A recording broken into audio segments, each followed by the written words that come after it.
ప్రార్థన జీవితం గురించి ఎవరు ఏ విధముగా ప్రార్థన చేశారన్నదే యేసుక్రీస్తు ప్రభువారే సాక్ష్యం ఇస్తున్నారు. మొట్టమొదటిగా చేసే ప్రార్థన ఎవరు చేస్తున్నారంటే పరిసయ్యుడు ప్రార్థన చేస్తున్నాడు. ఎలా ప్రార్థన చేస్తున్నాడు? నిలవబడి దేవుణ్ణి అడుగుతున్నాడు. ఆయన ఎలా అడుగుతున్నాడు? దేవా, నేను ఆ చూరులను, అన్యాయస్తులను, వ్యభిచారులనైన ఇతర మనుషుల వలనైనను, ఈ సుంకర వలనైనను ఉండనందుకు నీకు కృతజ్ఞత స్తుతులు చెల్లిస్తున్నాడు. చూడండి ఎలా ప్రార్థన చేస్తున్నాడు అతడు. లోకములో ఉన్న మనుషులని చూపిస్తున్నాడు. ఏమని? ప్రభువా, నేను చోరులను, అన్యాయస్తులు అంటే ఏంటి?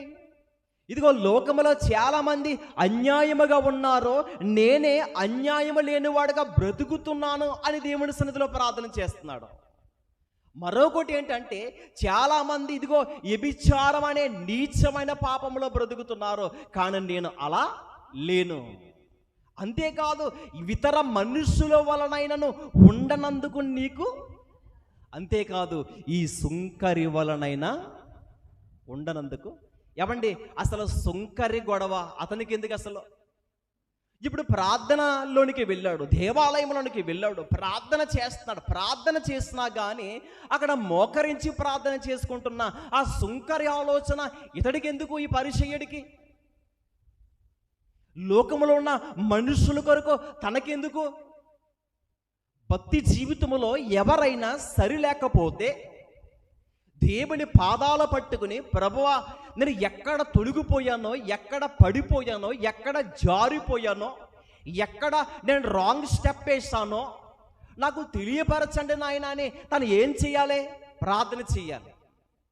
సహజంగా చాలామంది ప్రార్థన ఎలా చేస్తారంటే, ఈ పరిసయ్యుడి వలె చాలామంది, ఎక్కువ శాతము ఈ పరిసయ్యుడి వలె ప్రార్థన చేసేవారు చాలామంది ఈ సమాజంలో కనబడుతూ ఉంటారు. చాలామంది తన ప్రార్థన చేసే విధానం మనకు కనబడుతుంది. ఏమండి, ఇతర మనుషుల వలనైనను ఏమండి ఈ సుంకరి వలనైనను ఉండనందుకు నీకు కృతజ్ఞతాస్తుతులు చెల్లిస్తున్నాను. మరొకటి, వారమునకు 2 మారులు ఉపవాసము చేయొచ్చు, నా సంపాదన అంతటిలో 10వ వంతు చెల్లించుచున్నానని తనలో తాను ప్రార్థన చేయుచున్నాడంట. అంటే తనలో తాను ప్రార్థన చేసుకుంటున్నాడు అతడు. వారానికి ఎన్ని రోజులు? ఏమ్మా, వారానికి ఎన్ని రోజులు అంటున్నాను నేను? అది 7 రోజులు. వారానికి 7 రోజులు అయితే ఈ 7 రోజుల్లో ఈ పరిసయ్యుడు ఏమండి ఎన్ని మార్లు ఉంటున్నాడు ఉపవాసం? వారానికి 2 సార్లు. మనం ఉండగలుగుతున్నామా? ఒకసారి ఆలోచించండి.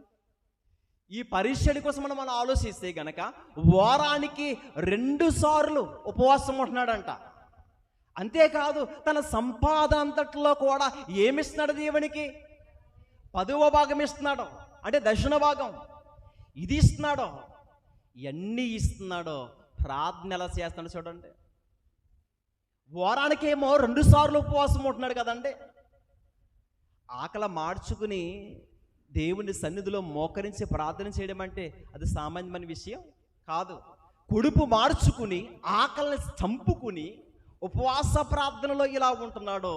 వారానికి ప్రభువా, నేను 2 సార్లు ఉపవాసం చేస్తున్నాను, 2 మార్లు. అంతేకాదు, నా సంపాదన అంతట్లో 10వ భాగం నీకు ఇస్తున్నాను. ఈ చెప్తాడు. తన ఈ ప్రార్థనలో ఏం కనబడుతుంది మీరు చెప్పాలి?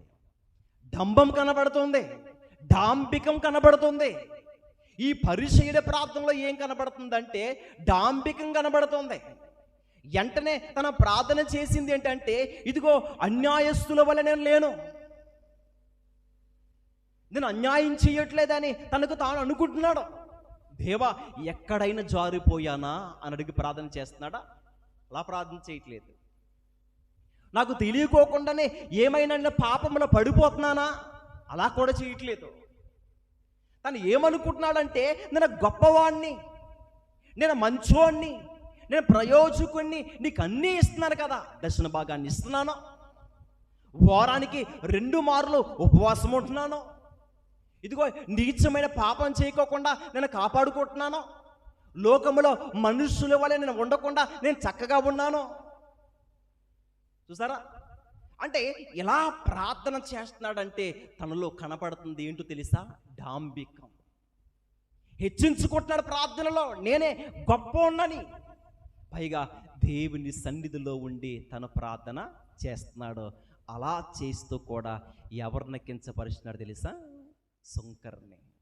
ఏమంటున్నాడట? ఈ సుంకరి వలనైన నువ్వు ఉండనందుకు అంటే ఇప్పుడు సుంకరి వలె ఉండనందుకు అని చెప్తున్నాడంటే ఒకసారి ఆలోచించండి. సుంకరిలో కనబడుతున్న భక్తి జీవితము కానీ, ఈ పరిచర్యలో కనబడుతున్న భక్తి జీవితము కానీ మనకి ఇక్కడ క్లియర్గా కనబడుతుంది. 13వ వచనం, అయితే సుంకరి దూరముగా నిలుచుండి ఆకాశం వైపు కన్నులెత్తుటకైనను ధైర్యము చాలక రొమ్ము కొట్టుకొనుచు, దేవా పాపినైన నన్ను కరుణింపమని పలికిన. చూడండి, ఈ సుంకర్య ప్రార్థనలో ఒక త్యాగం కనబడుతుంది. ఈ సుంకర్య ప్రార్థనలో ఏం కనబడుతుందంటే త్యాగం కనబడుతుంది, తగ్గింపు కనబడుతుంది. తన పాపములను ఒప్పుకుంటున్నాడు. అసలే నీ సన్నిధిలోనికి అడుగు పెట్టే అర్హత కూడా నాకు లేదంటున్నాడు. అంతేకాదు, దేవుణ్ణే కాదు, ఆకాశం వైపు కన్నులెత్తుటకైనా సరే ఆయనకి ధైర్యము. అంటే మోకరించి దూరముగా నిలబడి ఆకాశం వైపు అలా చూడగానే తన కన్నులెత్తడానికైనా సరే ఎవండి ఈ సుంకరికి ఏం చాలేదంట? ధైర్యం సరిపోలేదు. ఎందుకు ధైర్యం సరిపోలేదంటే, నేను పాపిని, నా పాపపు కళ్ళు చేత నిన్ను చూడలేను నాయన. ఆయన చేసింది ఆకాశం అయితే ఆకాశాన్ని నేను చూడలేను అంటున్నాడు. చూడండి, నా పాపపు కళ్ళు చేత ఇదిగో నేను ఆకాశాన్ని చూడలేను. ఆకాశం వైపు కన్నులెత్తుటకైనను ధైర్యం సరిపోలేదంట. నీవు పైన ఉన్నవాడివి, నన్ను అన్నీ చూస్తున్నా. నీవు అత్యున్నత సింహాసనం మీద ఉంటూ కూడా ఇదిగో ఈ భూమి మీద ఏ మనుషుడు ఎలా బ్రతుకుతున్నాడో, ఎలా ప్రవర్తిస్తున్నారో, ఏ మనుషులు ఎలాంటి ఆలోచనలు ఉన్నాయో అన్నీ తెలుసు. నీకు అన్నీ తెలుసు. నిన్ను పరిశోధిస్తున్నావని నేను ఎలా ఉన్నానో కూడా నీకు తెలుసని ప్రార్థన చేస్తున్నాడు. అందుకే ఆకాశం వైపు కన్నులెత్తుటకైనను ధైర్యము చాలక. ఇక్కడ చూడండి, రొమ్ము ఎప్పుడు కొట్టుకుంటాం చెప్పండి? జరగలేని ప్రమాదం ఎప్పుడైతే జరుగుతుందో, లేకుంటే మనకు బాగా నచ్చిన వారు, కావలసిన వారు ఇంటిలోనే, కుటుంబంలోనే ఎవరైనా ఎవండి ఇదిగో పెద్దవారు, ఒక తల్లి కానీ ఒక తండ్రి కానీ ఎక్కువగా ప్రేమించేవారు కానీ ఒకవేళ దూరం అయిపోతే, చాలామంది చనిపోయినప్పుడు మనం చూస్తూ ఉంటాం కదా. బాగా ఇష్టముగా ప్రేమించిన వారు చనిపోయారు అనుకోండి, అది తల్లి కానీ తండ్రి కానీ భార్య కానీ భర్త కానీ పిల్లలు కానీ లేకపోతే ఎవరైనా దూరంగా ఉన్న వారిని కూడా మనం ప్రేమించినప్పుడు కూడా మనకు కూడా ఒక ఆవేదన కలుగుతూ ఉంటుంది. చాలామంది ఇదిగో గుండెలు బాదుకుంటూ కూడా ఏడుస్తూ ఉంటారు, అయ్యో నాకు ఇష్టమైన వారు కూలిపోయారు అని. చాలామంది కూడా ఇలా ఏడ్చే సందర్భాలు కనపడతాయి. ఇది ఎప్పుడంటే జరగరానిది జరిగినప్పుడు ఏడుస్తారు కదా. ఆయన అలా ఏడవట్లేదు. చూడండి, ఆయన అంటే కనబడుతుంది ఇక్కడ ఏంటమ్మదా, రొమ్ము కొట్టుకొనుచు, దేవా అంటే ఆయన ఎలా పోల్చుకున్నాడు చూడండి. పరిసయ్యుడు ఎలా పోల్చుకున్నాడో ఈ సుంకరి ఎలా పోల్చుకున్నాడో చూడండి. ఈ సుంకరైతే ప్రభువా నేను పాపిని, నాకు అర్హత లేదు, నా నోటి చేత నేను మాట్లాడడానికైనా సరే నాకు ధైర్యం చాలదు, నేను ఏమీ మాట్లాడలేను, ఎందుకంటే నా జీవితం ఎలాగుందని చెప్తున్నాడు తెలుసా? నేను పాపములో బ్రతుకుతున్నాను, నేను మూర్ఖుని, నేను గర్వాందుకుని, నేను పాపిని, నన్ను క్షమించు నాయనని రొమ్ము కొట్టుకుని ఏడుస్తున్నాడంట. పశ్చాత్తాపం అన్నది ఎలా ఉండాలి తెలుసు? ఒక క్రైస్తవుడికి సుంకరి వలె ఉండాలి. మనం ఎప్పుడైనా పాపములో పడిపోయి దేవునికి దూరం అయిపోతే గనక దేవుడు మరలా ఆయన మందలోనికి నడిపించాలంటే మనకి పశ్చాత్తాపముతో, కన్నీళ్లతో, ఇరిగి నలిగిన హృదయముతో దేవుని సన్నిధిలో ప్రార్థన చేయాలి. అందుకే ఇరిగి నలిగిన హృదయం, ఇరిగి నలిగిన మనసే తనకిష్టమైన బలి. ఇరిగి నలిగిన మనస్సు అంట. ఆ మనస్సు ఎక్కడి నుంచి రావాలి? హృదయంతరంగంలోంచి రావాలి మనస్సు. ఆ మనసు ఎప్పుడు పుడుతుందంటే ఈ వేడవడం బట్టి. హృదయంలో అంత బాధ, దుఃఖము ఏదైతే ఉందో ఇదంతా కూడా ఆయన సన్నిధిలో కుమ్మరించాలంట. అది ఎవరైతే ఏడుస్తారో పశ్చాత్తాపముతో, ఎవరికి వలె? సుంకరి వలె. సుంకరి ప్రార్థన చాలా అద్భుతముగా కనబడుతుంది. సుంకర్ అంటే దూరముగా నిలిచి ఉన్నాడంట. దూరముగా ఆకాశం వైపుకు కన్నులెత్తుడికైనను ధైర్యము చాలక రొమ్ము కొట్టుకొనుచున్నాడు. ఎందుకు కొట్టుకొనుచున్నాడంటే, నేను పాపిని, నేను తప్పు చేశాను ఆయన, నన్ను క్షమించండి అని ఇలా తగ్గించుకుని ప్రార్థన చేస్తాడు. ఈరోజు కూడా మనము కూడా దేవుని దగ్గర ఒక క్షమాపణ పొందుకోవాలంటే సుంకర వల్లే మనం చేయవలసిన ప్రార్థన ఎలా ఉండాలి? తగ్గించుకునే ప్రార్థన. చాలామంది ప్రార్థన చేస్తున్నారు, ఇదిగో నేను బాగానే ఉన్నాను కదా, నీ దృష్టికి నీతిమంతులుగా ఉన్నాను కదా. కొంతమంది అంటారు మనుషులకు తెలియవలసినంత అవసరత ఎవరు తెలియాలి? వద్దిది, ఇది వద్దిది, ఇదిగో మనుషులకు తెలియవలసినంత అవసరత లేదు. ఎవరు తెలుస్తుంది? చాలామంది చూడండి, మొబైల్ ఫోన్ని మొదలుకొని దాంట్లో ఎన్ని యాప్లు కనపడుతున్నాయి. కొత్తగా వచ్చింది ఏంటది? ఇంకోటి చాలామంది ఎక్కువగా ఫోటోలు పెడతారు. నాకు రాదు సరిగా చెప్పాలి ఏంటమ్మా అది. దీంట్లో సినిమాకి సంబంధించిన సీన్లు కూడా పెట్టేవారిని కొన్ని వీడియోస్ నేను చూస్తాను. తెలుసంటే ఎవరు అనుకుంటున్నారు వాళ్ళు? పైగా చాలామంది యవనస్తులే, యవన పిల్లలే. తెలుసా? మనం ఏమనుకుంటామంటే నన్ను ఎవరు చూడరు కదా అనుకుంటారు. తెలుసా? ఇలాంటి నోరుతో మనము దేవుని స్తుతించి పాడి ఎన్ని చేయి నువ్వెన్ని చేసినా సరే అర్థమే. తెలుసా? ఇలా చేసి కూడా ఇదిగో ఒక పరిచయుడి వలె నేను నీతిమంతులని చెప్పుకుంటే ప్రయోజనం ఏమీ లేదు. అలా చెప్పుకున్నంత మాత్రాన ప్రయోజకులు లేరు. అది లేరు ప్రియులారా. ఎప్పుడు నీతిమంతులుగా మార్చబడతాను తెలుసా? సుంకర వలె తగ్గించుకోవాలి. ఏ మలియం అనే పాపాన్ని కూడా అంటించుకోకూడదు. చూడండి, చెరువులో ఉంటున్న మనకు కనపడతాయి ఏంటవి? తామర పువ్వులు కదా. అది నీటిలో ఉంటుంది, తన కాడ మట్టిలో ఉంటుంది. మట్టిలో ఉన్నా కానీ ఏమంటించుకో తెలుసా? మురుగులు అంటించుకోదంట. చెరువులో ఉంటున్న ఆ కలవ పువ్వు ఎలాగైతే నీటిలో ఉన్నా కానీ అది ఎప్పుడూ కూడా ఎలా ఉంటుందంట? శ్రేష్టమైన పువ్వుగా కనబడుతుంది. కానీ మనిషి ఈ లోకములో ఉంటూ కూడా దేన్ని అంటించుకుంటున్నాడు తెలుసా? పాపాన్ని అంటించుకుని, అపవిత్రతను అంటించుకుని కూడా దేవునికి దూరం అయిపోతే, పైగా ప్రార్థన కూడా, ఆ ప్రార్థన ఎవండి తగ్గింపు కలిగే ప్రార్థన జీవితం లేకపోతే కనుక మనల్ని ఎవరు క్షమిస్తారు చెప్పండి? ఎవరు క్షమిస్తారో కదా. అందుకే ఎలాంటి ప్రార్థన మనకు ఉండాలంటే చెప్పండి, సుంకరబలే ప్రార్థన ఉండాలి. యవనస్తులు చాలామంది అంటే ఇలా జారిపోతూ కూడా నీచిమగా బ్రతుకుతూ ఒక పాపములో పడిపోయి దేవునికి దూరం అయిపోయి ఇదిగో ప్రభువా తండ్రి అని ప్రార్థన చేస్తే ఆ ప్రార్థన దేవుడు అంగీకరించడు. ప్రియమైన వారలారా, అంగీకరించడు ఆయన. ఒకసారి క్రీస్తులో అడుగులు వేసిన తర్వాత నీతిగా, నిజాతిగా, బొత్తిగా, యథార్థముగా బ్రతకాలి మనం. అది మనం ఎలా బ్రతకాలంటే పౌరుషము గలవారే బ్రతకాలంట. పౌరుషం. ఎవరైనా ఏదైనా ఒక మాట అంటే మనం ఎలా ఫీల్ అయిపోతాం? ఏంట్రా నువ్వు అంటున్నావు, నన్ను అంటడం ఏంట్రా అంటాం కదా. అంటే ఎవరైనా ఒక మాట అంటేనే పడలేని మనము మరి క్రీస్తు కొరకు బ్రతుకుతున్న మనకే ఎంత రోషం ఉండాలి. రోషం ఏంటి తెలుసా? ఆవేశమో గొడవకో సిద్ధపడేది కాదు ఇది. పాపం అన్నది నా జీవితంలోనికి రాకూడదు. రోషముగా బ్రతుకుతాను నేను. అందుకే మీరు పౌరుషము గలవారై ఉండండి అంటాడు, రోషము గలవారై ఉండండి అంటాడు ఆయన. మరి ఏది మనకి పౌరుషమేది? రోషమేది? ఈ రోషము, ఈ పౌరుషము చాలామంది గొడవల్లో కనబడుతూ ఉంటుంది. అది కొట్లాట ఆడుచున్నప్పుడు కనబడుతూ ఉంటుంది. చూసారా? అలా ఉండొద్దు. ఒక క్రైస్తవుడు ఎలా ఉండాలంటే ఎవండి పౌరుషం గలవాడై ఉండాలి. ఈ పౌరుషత్వము ఎవరు సంపాదించుకోవో తెలుసా? మనమందరం సంపాదించుకోవాలి. అది ఎలా వస్తుంది అంటున్నారా? సుంకరి ప్రార్థన ఎలా చేశాడో అలా చేస్తే వస్తుంది. ఆ ప్రార్థనలో ఏం కనపడుతుందట? ఎమ్మ తగ్గింపు జీవితం.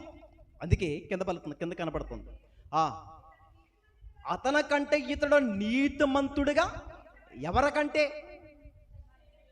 2 సార్లు ఉపవాసం ఉంటున్నాడు వారానికి, మరి 10వ వంతు ఇస్తున్నాడు ఆయన. తను సంపాదించుకున్న దాంట్లో మొత్తం శ్రేష్టం అందిస్తున్నాడు. ఈరోజు చాలామంది క్రైస్తవులు దేవునికి ఎన్నో అర్పణలు ఇస్తారు. అది దర్శన భావం కావచ్చు, ప్రథమ ఫలం కావచ్చు, 10వ వంతు కావచ్చు.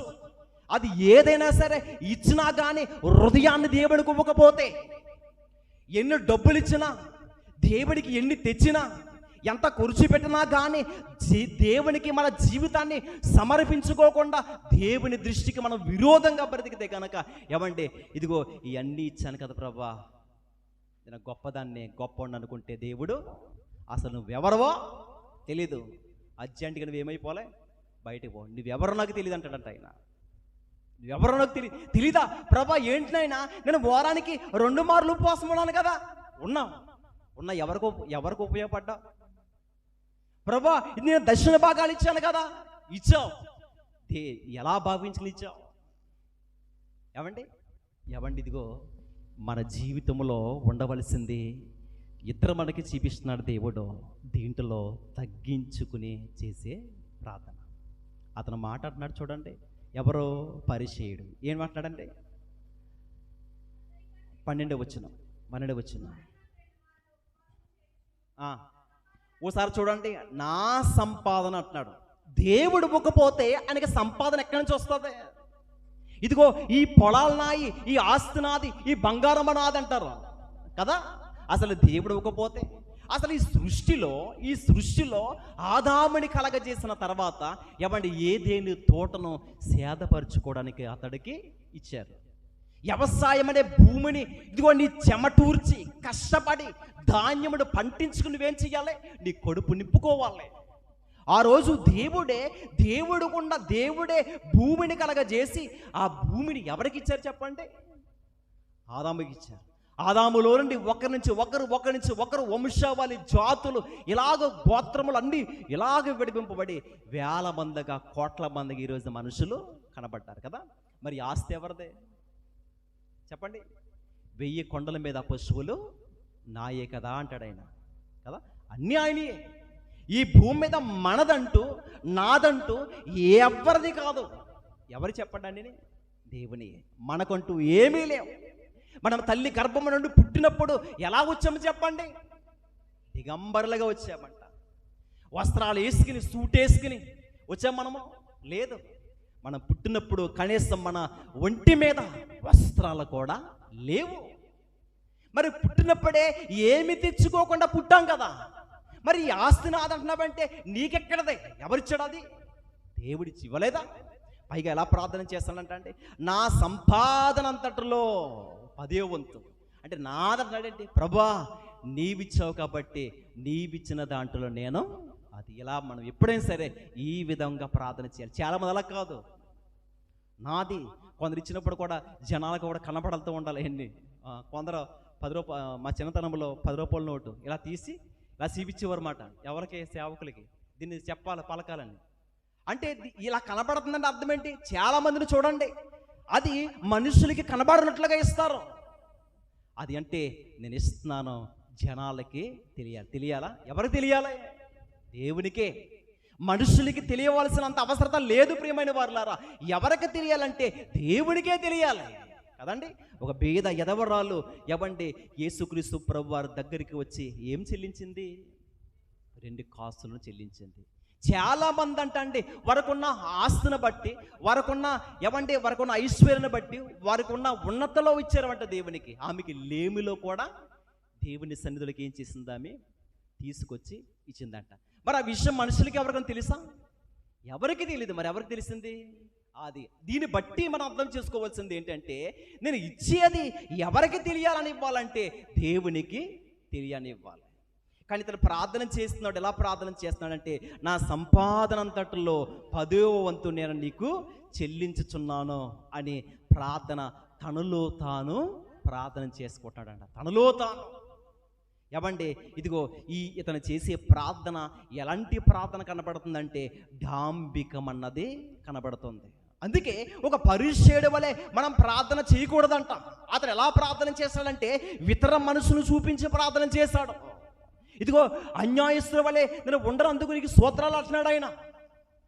సూర్యుల వలనైనను వ్యభిచారుల వలనైనను ఇదిగో ఉండనందుకు నీకు కృతజ్ఞతలు తెలియపరుస్తున్నాడు. చూడండి, దేవుడికి అలాంటి ప్రార్థన ఇష్టపడాడు ఆయన.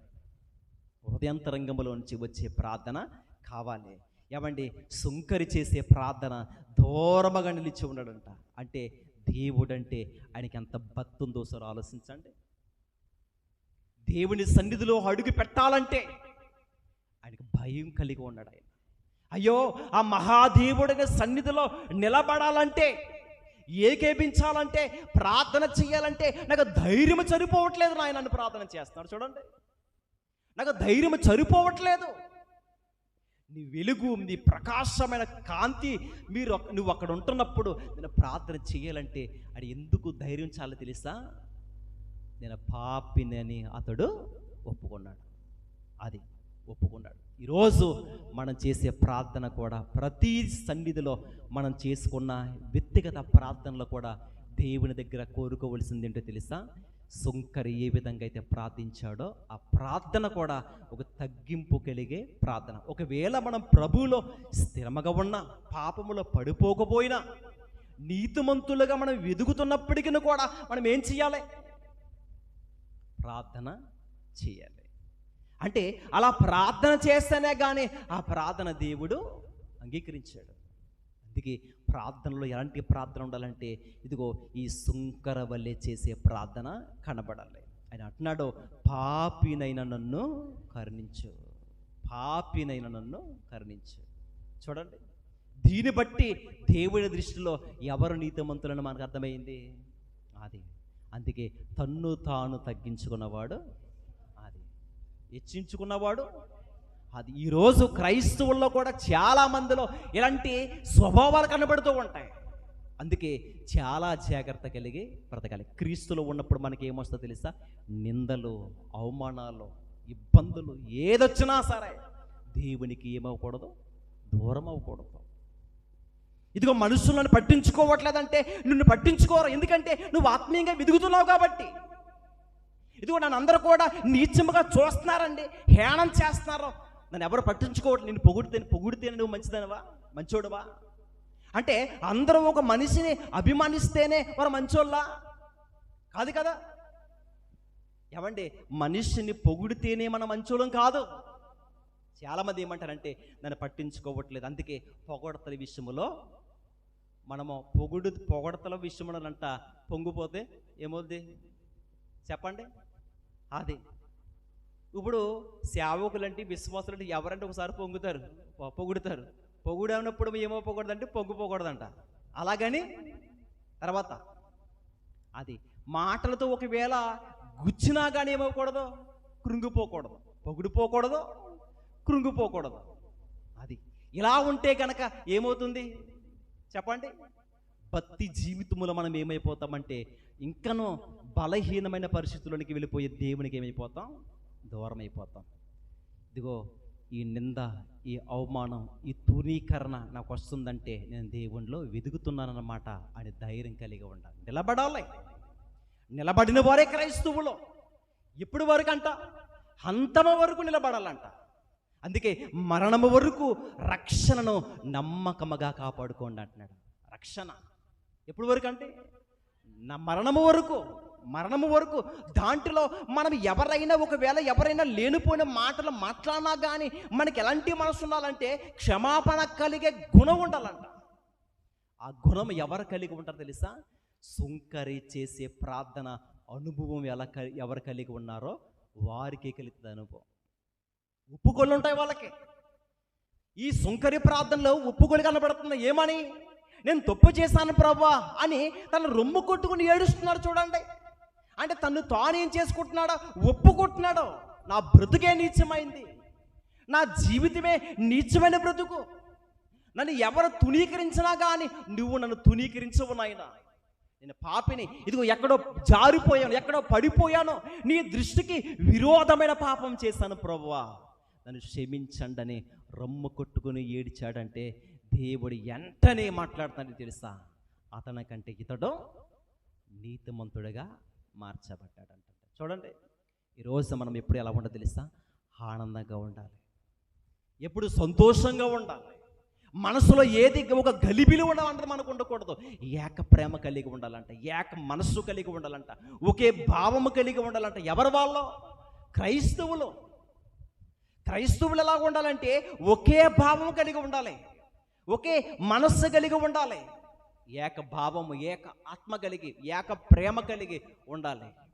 ఇలాంటి దాంట్లోనే క్రీస్తు ప్రేమ అన్నదే ఎవండి అలా ఐక్యత కలిగి ఉండడం బట్టి ఆ ప్రేమ అందరూ కలిగి ఉన్నారని అర్థం.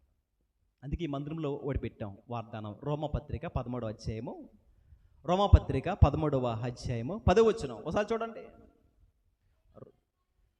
ప్రేమ పొరుగు వారికి కీడు చేయదు గనక ప్రేమ కలిగి ఉండుట ధర్మశాస్త్రమును నెరవేర్చుటయే. చూడండి, చక్కని మాట ఏంటంటే ప్రేమ పొరుగు వారికి ఏం చేయదంటండి. ఈ ప్రేమ ఎవరిలో ఉన్న ప్రేమ? ఇది క్రీస్తులో ఉన్న ప్రేమ. క్రీస్తులో ఉన్న ప్రేమ ఎవరైతే, ఏ క్రైస్తవుడైతే బాప్తిసం పొందిన తర్వాత ఆ రక్షణ జీవితాన్ని కలిగి ఉండి యేసు ప్రేమ ఎవరైతే కలిగి ఉంటారో ఈ ప్రేమ అంటండి పొరుగు వారికి ఏం చేయ తెలుసా? కీడు చేయదు.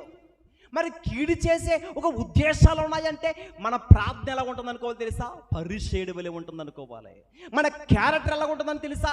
పరిశేడు వలె ఉంటుంది అనుకోవాలి.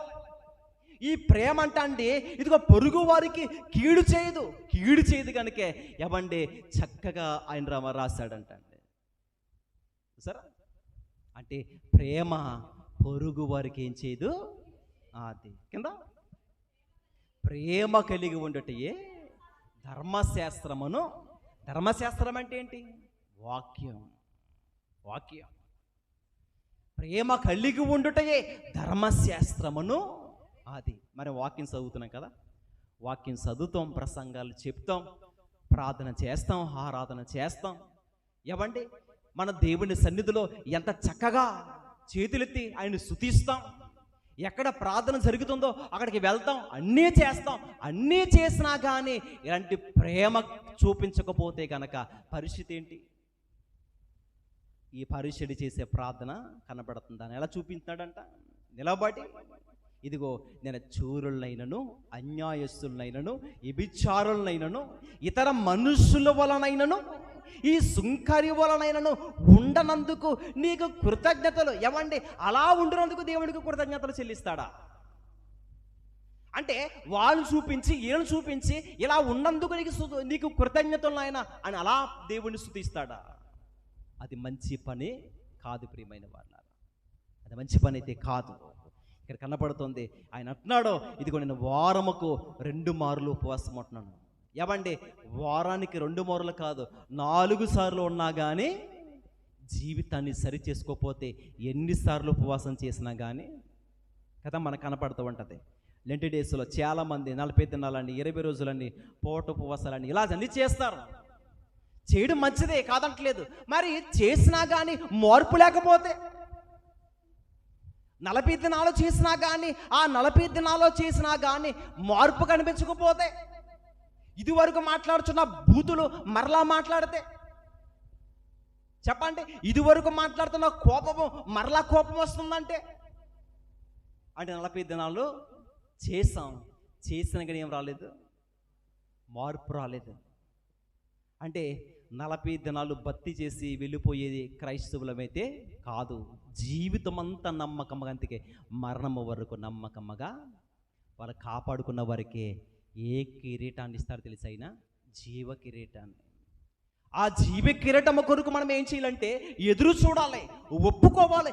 ఎవరైనా పాపములో పడిపోతే ఆ పాపమును బట్టి దేవుని సన్నిధిలో మనం ఏం చేయాలంటే ఒప్పుకోవాలి. అంటే నేను ఎక్కడ తొలగిపోయిననుకో, ఒకవేళ నేను ఎక్కడైనా రహస్యంగా నేను ఉన్నాననుకో, అది ఎవరికి తెలుస్తుంది? మీకు తెలుస్తుందా? మీకు తెలియదు. ఇదిగో ఒకవేళ మీకు బోధించవచ్చు, ఒకవేళ నేను ఎక్కడ తొలగిపోయానో మీకేమో తెలుస్తుందా? తెలీదు. అంటే ఎక్కడ జారిపోయామో, ఎక్కడ పడిపోయామో ఎవరికి తెలుస్తుంది? ఎవరికి వారికి తెలుస్తుంది. దావీదు గారు ఈ చాలాసార్లు సందర్భంలో ఇతని కోసం మాట్లాడుకున్నాం కదా, ఆయన ఎలా ప్రార్థన చేశాడు తెలుసా? మన ప్రార్థన ఎలా ఉండాలి తెలుసా? ఏమండి దావీదు గారు చేసే ప్రార్థన వల్లే ఉండాలి. 51వ కీర్తన. అతను పాపం చేసినప్పుడు ఎంత చక్కగా ఏడుస్తూ ప్రార్థన చేశాడో చూసారా? సుంకరి ఎలాగైతే ప్రార్థించాడో ఆ ప్రార్థన అనుభవం కూడా ఇక్కడ కనబడుతుంది.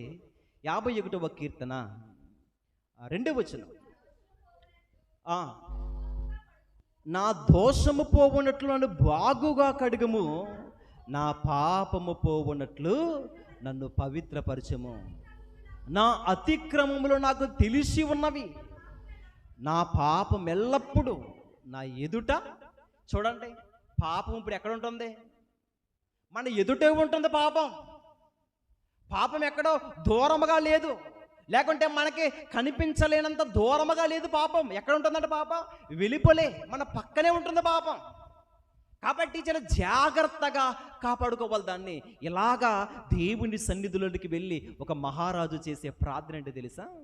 అక్కడ కనపడుతుంది ఏమంటే, అక్కడ నా దోషము పోవునట్లు నన్ను బాగుగా నువ్వేం చెయ్యాలి? కడుగుము, నా పాపము పోవునట్లు నన్ను పవిత్రపరచని అంటున్నాడు. చూడండి, సుంకరి చేసే ప్రార్థన రొమ్ము కొట్టుకుని అంటున్నాడు, దేవా నేను పాపిని, నన్ను ఏం చెయ్యాలి నువ్వు? అది అంటే నేను పాపిని, నన్ను క్షమించండి అని ఒక సుంకరి ప్రార్థన కనబడుతుంది. దావీదు గారు కూడా ఏమండి ఊరియా భార్య విషయంలో తను ఏం చేశాడో, పాపము చేసి తప్పు చేసి తొలగిపోయి దేవుడి దృష్టికి ఒక దుష్కార్యం చేశాడు. ఎప్పుడైతే ఒక పాపములో బ్రతికాడో, పాపములో పడిపోయాడో, వెంటనే ఎవరి నాతాను ప్రవర్త వచ్చి చెప్పింది ఏంటో తెలుసా? ఆ మనుష్యుడు నీవే అని ఒక హెచ్చరికలు చెప్పగానే, బోధించగానే ఆ ప్రవర్త మాటకి లోబడి, నిజమే నేను తప్పు చేశాను, ఏమొచ్చింది ఆయనకి? ఒక పశ్చాత్తాపం వచ్చింది. చూడండి, నిజమే మనం కూడా ఎన్నో సందర్భాల్లో తొలగిపోతూ ఉంటాం. సేవకులు వాక్యం చేత మాట్లాడుతున్నప్పుడు నిజమే కదా అనుకోవాలి మనం. లేదు నేను బాగానే ఉన్నాను అని పరిశీలి వలె ఒకవేళ గర్విస్తే దేవుని నీతిని మనం నెరవేర్చేవారుగా ఉండం. ప్రియమైన వారులారా, ఉండం.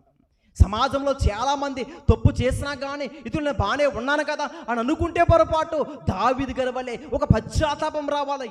ఎలా రావాలంటే, నా దోషము పోవునట్లు నన్ను బాగుగా కడుగునైనా, నా పాపము నాలో పోవునట్లు నన్ను పవిత్రపరచుము, నా అతిక్రమములు నాకు తెలిసి ఉన్నవి, నా పాపం ఎల్లప్పుడూ నా ఎదుట ఉన్నది, నీకు కేవలం నీకే విరోధముగా నేను పాపము చేసి ఉన్నాను అంటున్నాడు. చూడండి, ఎవరికి? నీకు విరోధముగా నేను నీకు పాపము చేసి ఉన్నాను, నీకు విరోధముగా అన్నాడు. చూడండి, ఎవరికి విరోధంగా? ఆయనకి విరోధంగా మనం ఉంటే ఎవండి మనల్ని ఎవరో రక్షిస్తాడో, మనం చేసే ప్రార్థన ఎవరు వింటారు? ఏదైనా బాధ ఉంటే, ఏదైనా ఇబ్బంది ఉంటే మనుషులకి చెప్పుకుంటాం, అయినా తీరదు, చెప్పుకోవడమే తప్ప. అవునా కాదంటారా? బాధ ఉందనుకోండి, ఇబ్బందులు ఉన్నాయనుకోండి, నా పరిస్థితి అలా, అప్పులు ఎక్కువ ఉన్నాయనుకోండి, నాకు పలానా ఇంత ఇబ్బందులు ఉన్నాయండి, పలానా ఇలా ఉన్నదండి అంటాం, చెప్తాం. చెప్పడం బట్టి అది తీరిపోద్దా? లేకుంటే పోండ్లమ్మా నీకు ₹1,00,000 బాకీ ఉంది కదా, ఒక 20,000 ఇస్తానులే ఉంచుకుంటారా? ఎవరు ఇస్తారా? అంటే మనం చెప్పుకోవడమే తప్ప ఎవరు మనకి ఏమి ఎవరు. కానీ ఆయన దావీదు గారి మాట్లాడుతుంది అంటే తెలుసా? నా అతిక్రమములు నాకు తెలిసి ఉన్నవి, నా పాపము ఏమండి ఎల్లప్పుడూ ఎక్కడుందంటే నా ఎదుట ఉంది, కేవలం నీకే విరోధముగా నేను చేశాను, పాపం చేశాను, నన్ను ఏం చేయాలి? నువ్వు క్షమించాలి, బాగుగా కడగమంటున్నాడు. మనకి ఏదైనా మనం నడుస్తున్నప్పుడు అంటుకోలేనిది ఏదైనా అంటుకుంది అనుకోండి, ఎలా కడుగుతాం మనం దాన్ని? కదా, మామూలుగా కడగం కదా. అంటే ఎంత శుభ్రంగా దాన్ని మనం క్లీన్ చేసుకుంటాం. అతను కడుక్కోవలసింది వస్త్రాలు లేకుంటే శరీరమో కాదు, నా హృదయాన్ని నువ్వేం చెయ్యాలి? కడగాలి. ఎందుకంటే ఆయన హృదయంతరంగములో సోటు కావాలని ఆయన ఇష్టపడుతున్నాడు. ఆ హృదయములకు రావాలంటే, ఆ హృదయంలో దేవుడు ఒక నివాసముగా మనలో నివాసం చేయాలంటే హృదయం ఎలా ఉండాలి తెలుసా? అంటే దావీదు గారు, నా హృదయమును నా దోషము పోవునట్లు నన్ను ఏం చేయలేవు? బాగుగా కడుగన్నాడంటే నువ్వు రావాలంటే నా హృదయం ఏమవ్వాలి? కడగాలి. ఈరోజు మనము కూడా క్రీస్తుని మన హృదయంలో చేర్చుకోవాలంటే హృదయంలో పాపం అంటే ఆయన హృదయంలోనికి రాడు. ప్రియమైన వాళ్ళు, ఆయన రాడైనా మన హృదయములో పాపం ఉంటే, కల్మషం ఉంటే, దోషం ఉంటే, దేవుడికి విరోధముగా మన దేవుడికి మారిపోతే ఏమండి ఆ మహాదేవుడు పరిశుద్ధుడు మన జీవితంలోనికి మన హృదయములోనికి రావాలంటే ఎలా వస్తారు చెప్పండి? అందుకే ఎలాగా మనము దేవుని సన్నిధిలో ఎప్పుడు ఎలా ప్రార్థన చేయాలి తెలుసా? దేవా నా పాపము పోవునట్లు. ఇలాగా ఆ రోజు దావీదు గారు ఎలాగైతే తండ్రి పాపం చేస్తున్నప్పుడు నా దోషము పోవునట్లు నన్ను బాగుగా కడగమన్నారో తండ్రి, ఈరోజు నన్ను కూడా నువ్వేం చేయాలి? కడుగు. ఇలాగా పితరులు మనం చూసుకోవాలి. ఆ రోజు వారు చేస్తారు తండ్రి ప్రార్థన, నన్ను కడుక్కోమన్నారు కదా. దావీదు గారు ఎలాగైతే తన హృదయాన్ని కడుక్కున్నాడో నా హృదయాన్ని కూడా కడగనైనాడు అడగాలి మన ప్రార్థనలో. తెలుసా అండి? మనం చేసే ప్రార్థన ఎలా ఉండాలంటే మనం చేసే ప్రార్థన ఇంపైన సువాసన వలె ఆయన దగ్గరికి వెళ్ళాలంట. ఇంపైన సువాసన అంటే ఏంటి? పరిమళాల్లో ఒక సెంటు ఇక్కడ కొట్టామనుకోండి అక్కడ దాకా వెళ్ళిపోతుంటుంది. లేకంటే ఆ బాడీ స్ప్రే కానీ మనం కొట్టుకున్నప్పుడు అలా వీధిలో అలా నడుచుకుంటూ వెళ్ళారనుకోండి, వారంతా ఏమొస్తుంది? అది సువాసన వస్తుంది. అది కొంచెం సేపు వచ్చి మరలా ఏమవుతుంది? ఆగిపోద్ది. కానీ మనం చేసే ప్రార్థన అంటే ధూపము వల్లే ఆయన దగ్గరకు, పరిమళాల వల్లే ఆయన దగ్గరికి వెళ్ళాలి. అలా వెళ్ళాలంటే చేసే ప్రార్థన ఎలా ఉండాలి తెలుసా? ఎలా ఉండాలండి? అది పరిమళాలుగా ఆయన దగ్గరికి ఎదచల్లే ప్రార్థన వల్లే ఉండాలి. అందుకే నీతిమంతుడు ప్రార్థన ఎలాంటి ప్రార్థన అంటే మనఃపూర్వకమైనదే, బహు బలమగలదై అంటాడు ఆయన. ఎవరి ప్రార్థన అంటే? నీతిమంతుని ప్రార్థన. అంటే అలా నీతిమంతుని చేసే ప్రార్థనలో ఏముంటుందంటే ఒక పశ్చాత్తాపం ఉంటుంది. ప్రార్థనలో ఎప్పుడైనా సరే ఎవండి మనం ఒక కలిగే ప్రార్థన, ఆ ప్రార్థన కనపడాలి. ఎవరిని ఏ మనుషుల విషయంలో కూడా వారి కోసం వీరి కోసము మాట్లాడకూడదు. ఏం చేసుకోవాలి? మనకు మనమే ప్రార్థన చెయ్యాలి. మనకు మనమే తగ్గించుకోవాలి ప్రతి విషయంలో. ఇదిగో ఎవండి వారి విషయంలో వీరి విషయంలో చెప్పుకొని అసలు మన జీవితంలో లేకపోతే, అసలు మనమే క్రీస్తులో నిలబడకపోతే, అందుకే ఒక దావీదు గారి వల్లే ఏ ప్రార్థన ఉండాలి తెలుసా? చెప్పండి. ఇక్కడే కనబడుతుంది. దేవుని యొక్క వాక్యము మనతో మాట్లాడినప్పుడు, దేవుడే హెచ్చరించినప్పుడు ఇదేంటంటే దిద్దుపాటు అంట మనుషులకి. ఇక్కడ కనపడతా చూడండి, 50వ అధ్యాయము 17వ వచనం. దిద్దుపాటు నీకు అసహ్యం కదా, నీవు నా మాటలను వెనకకు త్రోసివేదువు. చూడండి ఏం కనపడుతుంది అంటే దిద్దుపాటు నీకు అసహ్యం కదా అన్నాడు. ఏంటైనా అంటే దేవుడు సరి చేస్తున్నాడు. సరి చేసినప్పుడు మనం ఏం చేయబడాలి? ఏమ్మా, అది సరి చేయబడినప్పుడు మనం ఏం పోవాలంటే ఆయనకి లోబడాలి. లోబడితేనే అప్పుడు ఏమవుతుందంటే, అంతేందుకు ఉదాహరణ చెప్తున్నాను. ఇప్పుడు కుమ్మరివాడు తెలుసు కదా, ఆ కుమ్మరి మట్టి తీసుకుని ఒక కొండ ఆకారాన్ని చేయడానికి ఇష్టపడతాడు. ఇప్పుడు ఆ మట్టిని ఏం చేస్తాడంటే బాగా పిసుకుతాడు. పిసికిన తర్వాత దాంట్లో రాళ్ళు ఉన్నాయో ఏమున్నాయో అన్నీ తీసేస్తాడు. చెత్త చెదారమా ఏ రాళ్ళు అయితే ఉన్నాయో ఆ రాళ్ళన్నీ ఏరి దాన్ని పిసికి ఏమండి దాని మీద పెట్టి దాన్ని ఏం చేస్తాడంటే మెత్తగా చేసిన తర్వాత దానికి ఆకారాన్ని చేయాలని దాన్ని ఏం చేస్తాడు? ఇప్పుడు చెప్పండి. ఆ కుమ్మరి చేతిలోనికి ఇప్పుడు ఏమొచ్చింది? మట్టి వచ్చింది. ఆ మట్టి వచ్చినప్పుడు ఇప్పుడు దీనికి ఒక ఆకారం రావాలి. దాన్ని తయారు చేస్తున్నప్పుడు ఏం చేయాలంటే, నువ్వు నన్ను ఎలా తిప్పుతున్నావేంటి, నాకు కుదరదన్నది అనుకోండి, మట్టి అవుతుందా అనుకోండి, సహజంగా చెప్తున్నాను. దానికి ఆకారం వస్తుందా? ఈ మట్టి ఏం చేయబడాలంటే కుమ్మర చేతిలో లోబడాలి, వాడబడితేనే దానికి ఏమొస్తుంది? ఇప్పుడు ఆకారం వస్తుంది. అలాగే ఈరోజు మనము కూడా ఎలాంటి వారం అంటే మట్టి వారమే. మట్టి ఘటములోనంటండి మహిమాత్మను ఆయన మనలోనికి పంపించాడంట. మట్టి ఘటములో ఎటువంటి ఆత్మను తెలుసా అండి? మహిమాత్మను మనలోనికి ఆయన పంపించగానే మనకి ఏమొచ్చింది?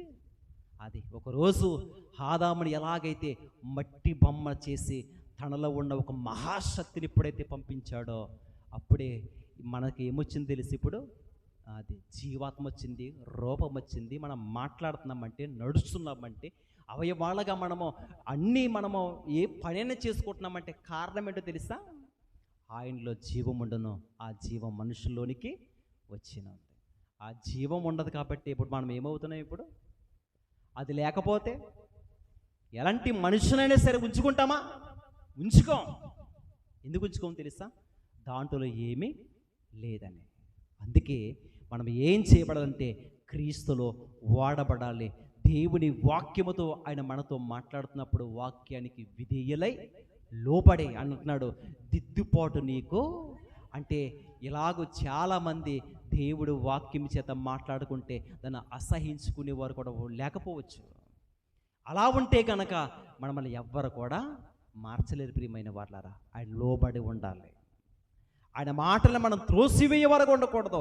నా తన ప్రవర్త వచ్చాడు, ఇదిగో నువ్వు పాపం చేశావు, ఆ మనుషుడు నీవే అనగానే అతను ఏమవ్వడు? లోబడ్డాడు. లోబడగానే ప్రార్థనలు ప్రారంభించాడు. ఏంటి తెలుసా? దేవా, నేను పాపిని, నన్ను బాగుగా కడగండి. కింద కనపడుతుంది, పైన కనపడుతుంది. 7వ వచనం.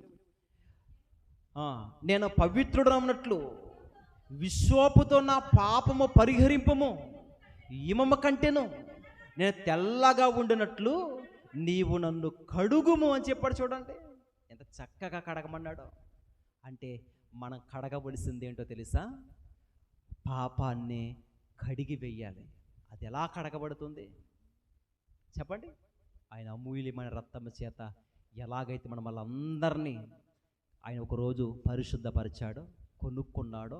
దేవా, నేను ఒకరోజు కడగబడిన వాడిని, పరిశుద్ధపరచబడిన వాడిని, అయినా కానీ మీ ఆజ్ఞని విడిచి లోకములో బ్రతుకుతున్నాను, నన్ను క్షమించండి, నన్ను కడగండి, నన్ను సరిచెయ్యండి, నేను పాపిని, నన్ను క్షమించండి అని ఎలాగైతే ఒక సుంకరి ప్రార్థన అక్కడ కనబడుతుందో, ఈరోజు మనము కూడా ఒక సుంకర వలె ప్రార్థన మనకి అవసరం. ప్రియులారా, దేవుని సన్నిధి అంటే మనకి ఏముండాలి తెలుసా? భయం పుట్టాలి. దేవుని సన్నిధిలో చాలా జాగ్రత్తగా మనం ఉండాలి. దేవుని సన్నిధిలో ఇదిగో ఆయన వాక్యముతో మాట్లాడుతున్నప్పుడు బహు జాగ్రత్తగా వినాలంట. ఆయన సన్నిధిలో మనం ప్రార్థన చేస్తున్నప్పుడు భయముతో ఆయన సన్నిధిలో మనం వణుకుతూ ప్రార్థన చెయ్యాలి. దేవా, నేను ఇలా మాట్లాడటానికి కూడా నాకు అర్హత లేదు నాయనా, నన్ను క్షమించు ప్రభా అని ఇలాంటి పశ్చాత్తాపముతో ఒక సుంకరి చేసే ప్రార్థన అనుభవం అనుకుంటారు. ఎవరైనా ఒకవేళ తొలగిపోతే అది యవనస్తులంటే, పెద్దవారంటే, ఎవరైనా సరే దేవుని సన్నిధిలోనికి వెళ్ళి, దేవా, ఆ రోజు సుంకరి ఎలాగైతే ఒక తగ్గింపు కలిగే ప్రార్థన చేశాడో అలాంటి ప్రార్థన జీవితం నాకు ఇవ్వండి. అలా తగ్గించుకున్నవారే, తన్ను తను తగ్గించుకున్నవాడు హెచ్చించుకున్నవాడు, అది తను హెచ్చించుకున్నాడో దేవుని దృష్టిలో నేరస్తుడిగా కనపడుతున్నాడు. అన్నిచ్చినా కానీ, దర్శన భాగాన్ని ఇచ్చినా, ప్రథమ ఫలాలు ఇచ్చినా, ఉపవాసం ఉన్నా, ఎన్నున్నా కానీ ప్రయోజనమేమీ లేదు. ఏమండి, మనం అన్నీ ఇవ్వలేకపోయినా కానీ దేవునికి హృదయాన్ని ఇస్తే మనమే దేవుని దృష్టికి నీతిమంతులుగా మార్చబడతాం. ప్రార్థన చేసుకుందామంటే అందరూ ప్రార్థనలో పశ్చాత్తాపము హృదయముతో దేవుణ్ణి అడుగుతాం. అందరూ ప్రార్థన చేద్దాం. మహాగణుడా, మహోన్నతుడా, సర్వాధికారి, మీ ఘనమైన మీ శ్రేష్టమైన నామముకు స్తోత్రాలు తండ్రి. ఇదిగోనైనా పరిచయుడు సుంకరి ప్రార్థన మా ముందు పెట్టారు. పరిచయుడైతే అనేకుల్ని, లోకములో ఉన్న మనుషుల వైపు చూచాడు. నేను అన్యాయస్తును కాదు, ఎందరో అన్యాయస్తులంటూ